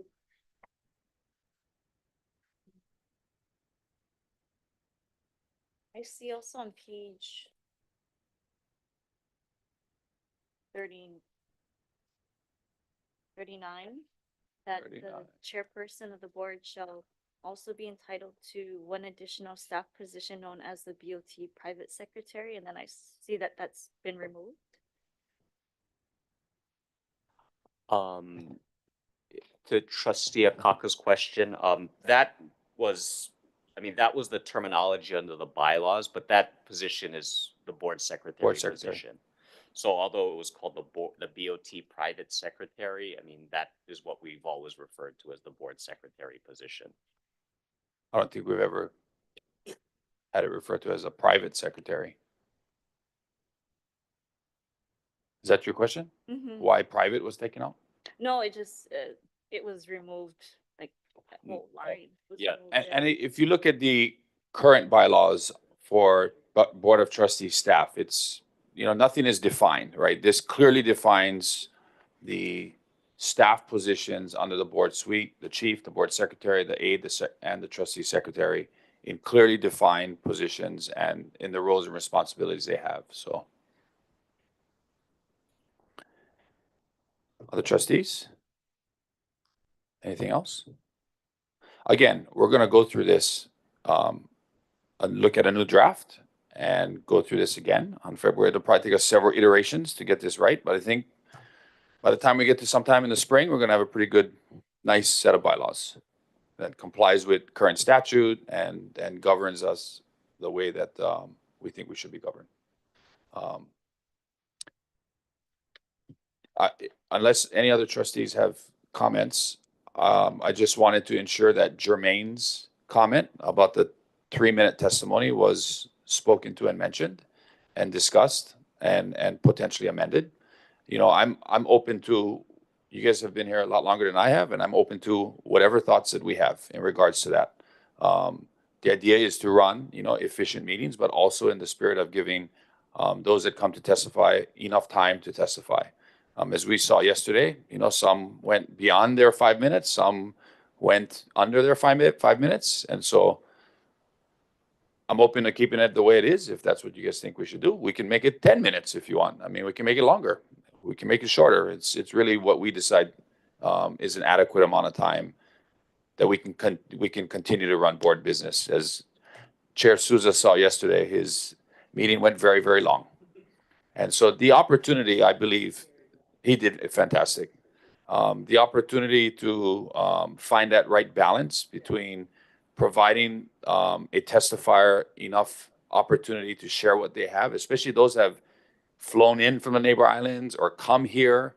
We sincerely appreciate their participation, giving them that opportunity to share their mana'o, but also give others the opportunity to share their mana'o, as well as the discussions we need to have, I think is a fine line and a fine balance. So. I think part of the gauge too, and part of the push and pull on it is because you want to be compassionate to those that came in person or virtually and so forth. And I think another thing to consider too is when we go to the neighbor islands, Right. That's that one time of year that that specific community is able to testify in person if they don't come here to Oahu to talk with us. So some might feel that they do need more time.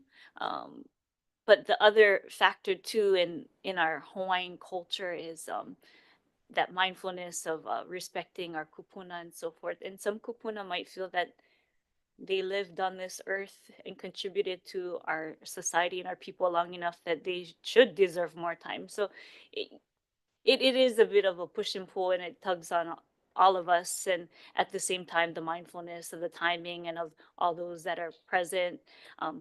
So that is something that each individual person who's chairing that meeting is faced with. Sure. And whomever is a part of that meeting, it's all felt. It's palpable feelings. So I think we're all kind of in that same feeling that we want to be able to come to a solution, whether it's short or longer, the same. And I'd be interested to hear what our community has on that and how that ties to and falls in line with our mission and our strategic plan and in the spirit of our culture in respect to our kupuna and keiki, from keiki to kupuna. Well, I mean, as an open question to the board, should it be longer than 5 minutes? Okay, well, we have consensus on that. Should it be less than 5 minutes? I think too, like what calls into question too is the level of sustainability and productivity of a meeting. Sometimes when meetings go long, sometimes you lose people of the audience or the members and so forth in quorum. So that's something that is always considered. But you know, it's one of those things that we always find ourselves wondering if how long is a meeting gonna go? Because when I had asked, to one's recollection, how long has a meeting gone in a, let's say, a meeting here or neighbor island meeting? And the answer was 1 a.m. And I remember when I was at the legislature, when it came to HB 444, that was that was a very sensitive subject matter.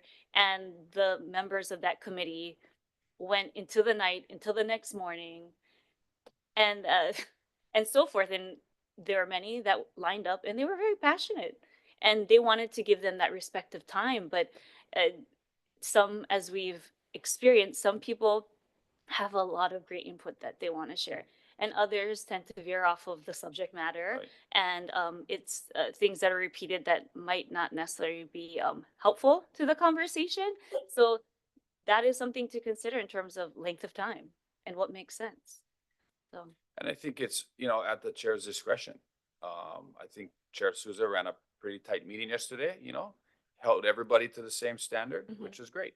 It still ran long, and we're gonna have many more passionate agenda items in the future. And so I think the chair always has that opportunity to extend time. May I make a suggestion? So in like when they got to the 5 minute mark and then he's telling them to wrap it up. For example, what I would do and what I have worked with in the interviews arena, we give a heads up. You have 30 seconds before your 5 minutes is up or 4 minutes is up and whatnot. And therefore it gives them that time to collect their thoughts and wrap it up so that, like what he had to do, chase them down. Okay, your 5 minutes is up and wrap it up. So there's a way in which we can do that, a little ding or something that's your, call for it's 30 seconds left to wrap it up. I think that would be very helpful. That way we're not having to constantly justify the 5 minutes every time they go past it.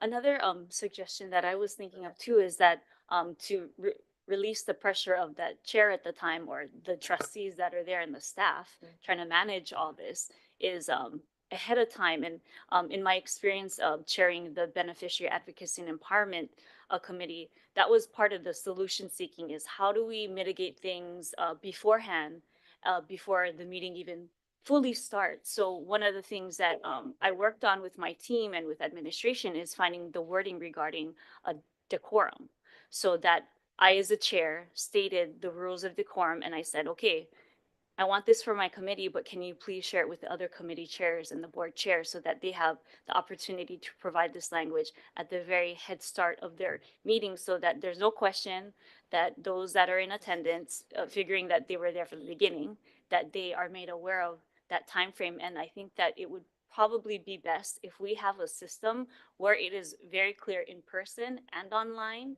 and it's not blocking anyone that is shown visually on the screen, that it has that timer up, but also a sound to indicate, okay, you have a minute left or a 30-second, like even just like a gentle ping or something like that. And maybe something to consider too is looking at the list of those that are going to not present, but to testify in person or online, that if it's pretty pa'a and we know that we only have like 1 to 3 testifiers, maybe we do look at giving them that little extra bit of time, a reasonable set of time, because maybe that's what's needed for that certain subject matter. I agree. So it sounds like it's a consensus that 5 minutes has been working and should be kept the same. Okay, yeah, sure. Everett, can you make that change? Referencing the 15 minutes verbal presentations, our current bylaws say 5 minutes, so that doesn't make sense. Is 15 minutes for a community presentation, is that adequate? Should it be 30 minutes? Just, I don't know, thoughts. In my experience, and usually what happens when we go to the neighbor islands and we have the community meetings there, it is indicated for them to be allotted 15 minutes, and oftentimes they go over that. Yeah. And so it's, it falls on the person chairing that meeting to just kindly remind them, oh, we have 15 minutes in the interest of time, because we have all these other presenters and those that want to be able to testify and so forth. Yeah, and even with our Oahu Island community meetings, that was something that we shared with the presenters ahead of time in part of the planning process, is to let them know that they have this time of 15 minutes. And some said straight up saying, I only need 5 minutes. And so it's like, okay, as long as you want to you have that time to share what you feel you need to share, that it would be applicable for our trustees to have on hand so that we know how we could possibly collaborate with you and your Sure. community in the future. Well, I think what also ends up happening is a presenter would present for 15 minutes.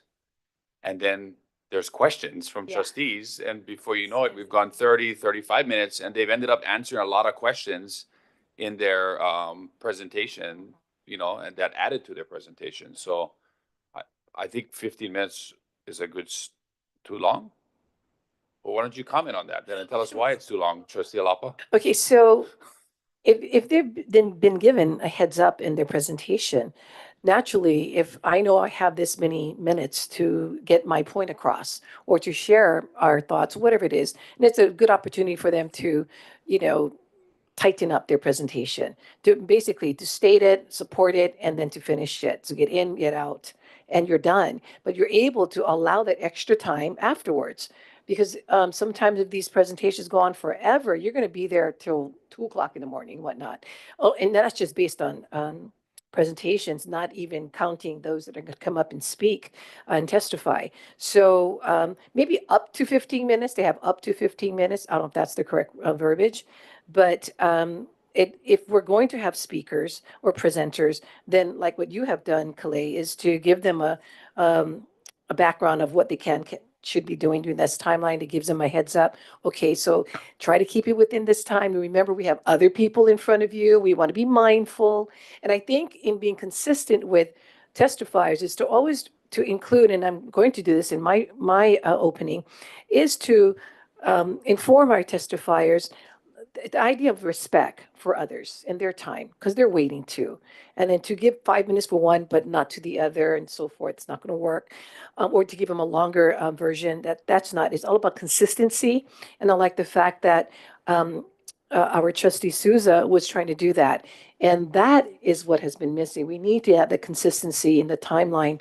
And again, to add that 30 seconds to wrap it up. So this is a good way to clean up the way in which we allow our testifiers, presenters, the opportunities to keep within the time. And it's always going to be out of respect for others. Well, So you're suggesting that it should say up to 15 minutes? So it would then read, any verbal presentations on an agenda item before the Board of Standing Committee shall be limited to up to 15 minutes unless such requirement is waived. Everett? I mean, we can add that language. I mean, it is just, otherwise it's limited to 15 minutes. I mean, it still provides an upper limit. So what is that? I was wondering, does that include Q&A time too? No, I mean, Um, again, I think that's at the discretion of the chair, right? You have questions that are being asked, and at some point the chair has to move on, right, to the next agenda item. But, you know, I mean, I think a total time on a particular presentation, 30 minutes is reasonable, right? 15 minutes for the presentation, 15 minutes for questions. We got a pretty good idea of what that presenter wanted to convey to the board. Now we can move on. Trustee Souza? Mahalo, Chair. I would also like to weigh in as far as maybe another option too. And I know certain things are imminent and we need to get done and there's a timeline. But I believe maybe when we're going back and forth, right, the committees, individual committees making their agenda and going back and forth with the administration, we can kind of be more mindful of what we put on the agenda, right? And so I think that may make the difference. The items that we had on our committee meeting needed to get done and needed to get passed. And so I believe, you know, we can kind of anticipate, you know, if there's opposition, and people coming in support. And Yep.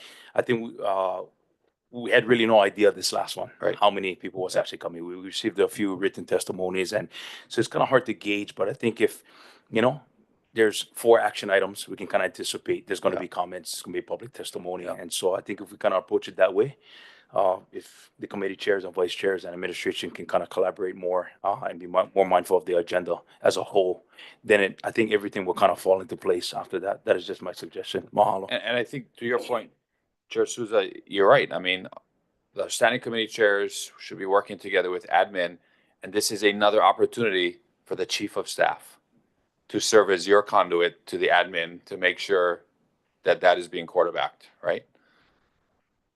Yeah. Trustee Wahe. Mr. Chairman, I'm just curious, what are we categorizing as presentations? Because if it's like, if admin's presenting the budget, or if the money managers are presenting, you know, those figures, or the ledge, representing the first ledge, position matrix, a lot of times those take more than 15 minutes to present. So are those considered presentations, or are those separate from like community presentations?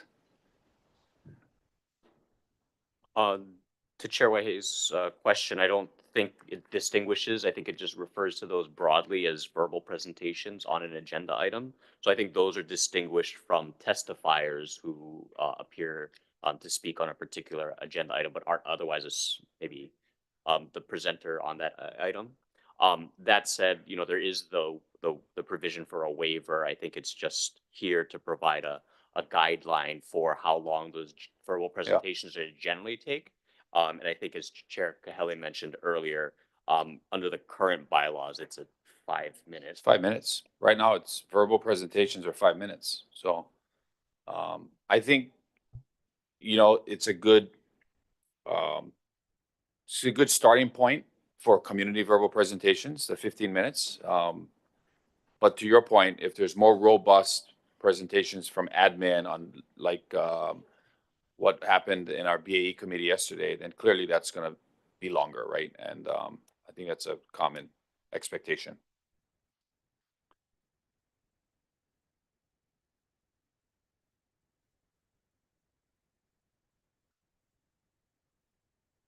Good discussion. I know we have been going for hours now, and I actually think that we've got a lot of good feedback on maybe some of the more thornier items in the bylaws. And so would be my recommendation that we allow Everett to do his work, and we can present a revised bylaws for your consideration at the February 6th meeting. We can take a look at it then. Does that give you enough time, Everett? Make some of those changes? And we can have another discussion again on those bylaws and see if, Trustee Ahuna, sorry about that.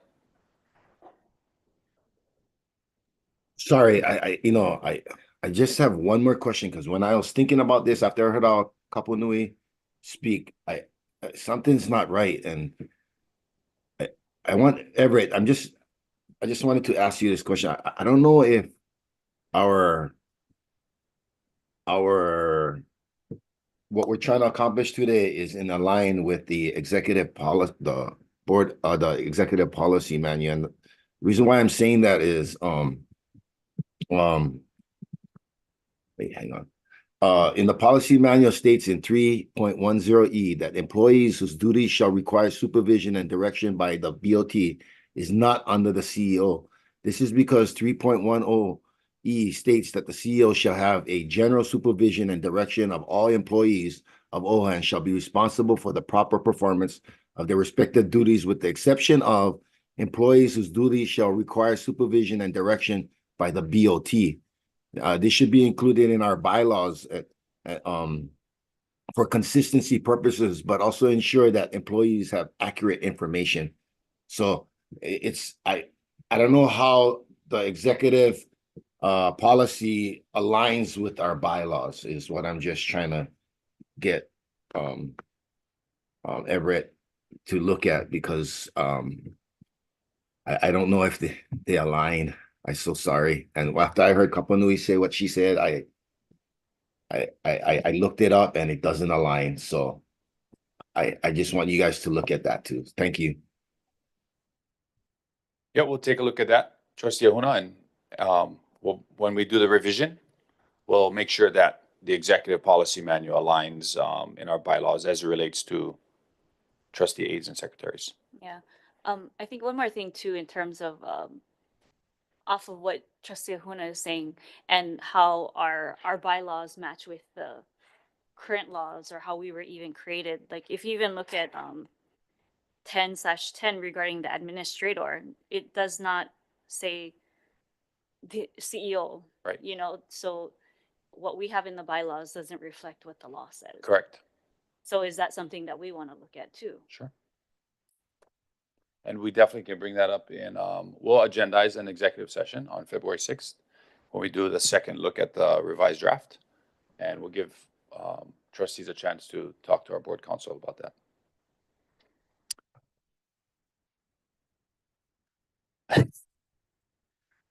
Hold on. Okay, so we will table this agenda item, and I think the chair's already expressed what we'll look at doing, provided our interim general counsel is prepared to discuss. Did you want to say something? No, I know the board is looking to maybe adjourn, but there's also another matter. There's Yeah, no not yet. matter on the agenda. Yeah, we're not adjourning yet. Yep, okay. And so the chair will move on to now action item 2502, and the chair will be deferring this item for today and possibly re-agendizing it on the February 6th meeting. We're now moving to community concerns and celebrations. Do we have anyone signed up to speak under community concerns and celebrations? Yes, we have one person signed up. We have Jermaine Myers. Hi, Jermaine. Aloha, Chair. You're recognized. Thank you. Aloha, Chair and trustees. My name is Jermaine Myers. Regards to my community concern, I'd like to request to be added to the board and our chair agendas to give a 15-minute presentation to the Board of Trustees to share data and needs of our West Oahu Native Hawaiians and Hawaiians. I've been a board member of the Nanakuli Maili Neighborhood Board since July 2017. Many issues have come before me and our board. I've chaired various committees. Currently, I'm the chair of two separate committees, the Housing Planning and Zoning Committee and the Transportation Committee. I would like to bring these issues to OHA for collaboration in addressing these matters. Just a couple more matters about our neighborhood board. Our board members are required to follow sunshine law, the same as OHA trustees. Hence why I'm familiar with the law and its updates. Every year, neighborhood board members are required to watch 2 sunshine law training videos that include all legislative changes to sunshine law, read a handbook, and complete a test. Each board member must also sign an acknowledgement form that we completed the online video and handbook training and tests. We are also restricted to 4 board members attending public meetings, including legislature hearings. If I walk into a public meeting or ledge hearing that 4 board members are already attending in person and on virtual, I must walk out of the meeting or sign out of the meeting. The same applies to online public meetings. To clarify, the combined total of board members in person and online cannot exceed 4 board members. Sunshine Law also states that at our board meeting, we must agendize and provide a verbal report during the meeting of all public meetings we attended since the last board meeting. That must be spoken publicly and recorded in the minutes. I notice OHA have never complied with this sunshine law.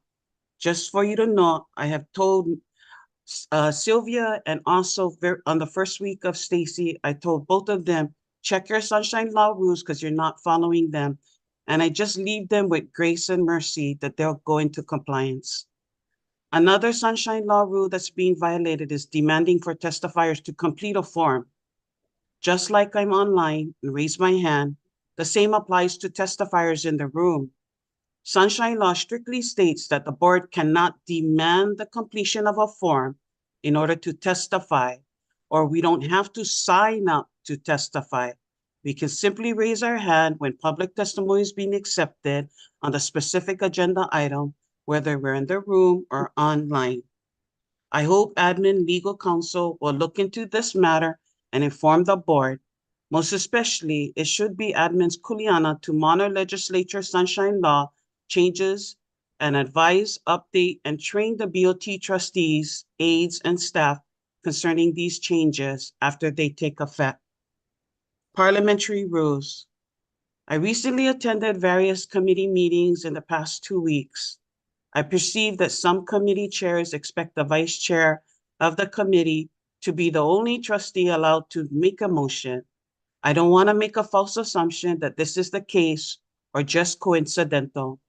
I appreciate this opportunity to clarify my concern about parliamentary rules.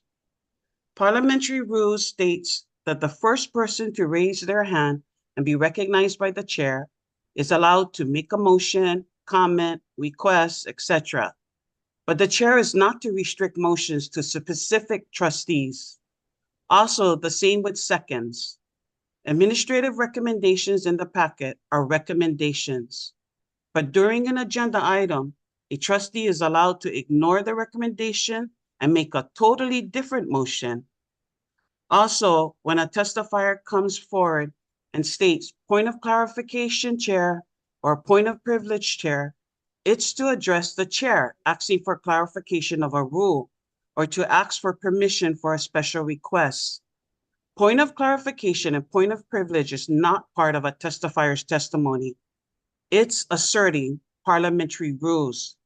Yet I noticed when I made these parliamentary rule requests, I said point of clarification, point of privilege, the staff started the testifier clock.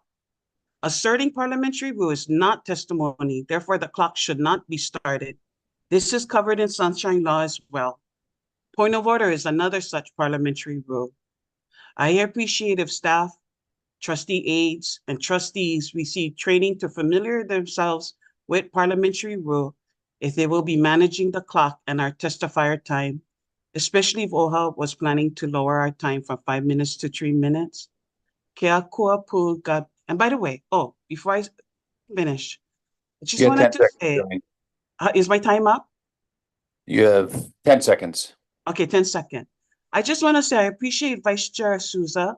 So I'm hoping that you guys can mentor him and allow him to grow into his role. Maybe later on change the bylaws, but for now, I think we should give him grace and say that we want to raise up our new leaders, our OPO, and mentor them and be grace with them. We cannot do that unless we give them time to grow. Thank you. God bless all of Very you. much. We cannot make a commitment on your community presentation request because it's not on our agenda, but we're happy to have our BAE staff connect with you and work together with the administration and find a time when you can, along with other members of the Waianae community, present to the board on your concerns. But thank you. Thank you. Thank Do we you, have Chair. anyone else signed up to speak on community concerns and celebrations? There's no one else signed up to speak. Okay, trustees, our next Board of Trustee meeting is set for Thursday, February 6th, 2025. Do we have a motion to adjourn? I'm sorry, just to make sure, so we're not discussing the action item BOT 2502? No, it was deferred. Deferred, okay.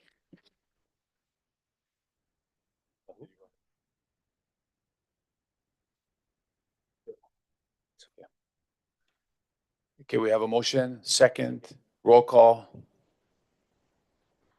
Trustee Ahuna, Aye. Trustee Akaka, Aye.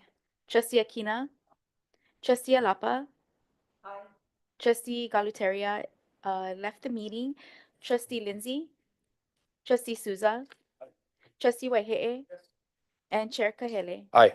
We have 8 yes, we are adjourned. All right, thank you, trustees.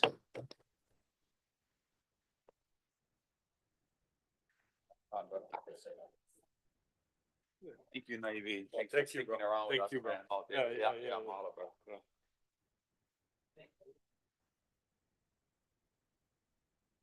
For you.